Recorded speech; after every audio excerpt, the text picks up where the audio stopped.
Tu fouilles ses réseaux, ses stories, ses horaires, comme si chaque détail pouvait cacher une trahison.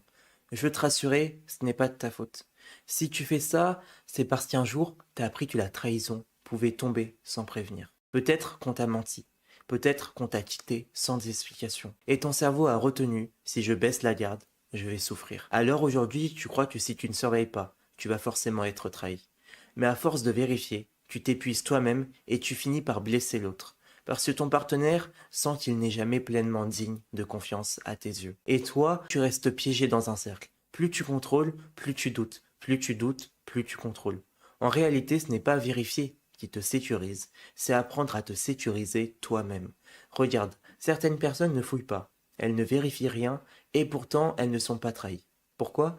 Parce qu'elles ont choisi la confiance en elles, pas le contrôle de l'autre.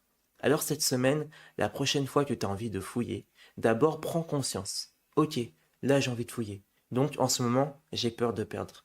Ensuite, prends du recul et répète-toi, ce n'est pas en fouillant que je protège mon lien, c'est en osant dire ma vérité. Et si tu en as le courage, partage cette vérité à ton partenaire. Tu peux lui dire par exemple, je t'avoue qu'en ce moment, j'ai eu envie de fouiller ton téléphone, parce que j'ai encore cette peur d'être trahi comme ça m'est arrivé dans le passé.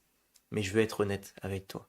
Et tu verras, la plupart du temps, l'autre réagit avec présence, avec empathie, parce qu'il comprend ton besoin de sécurité. Parce que ce n'est pas ton contrôle qui protège, c'est ta clarté. Alors si ça te parle, like et abonne-toi.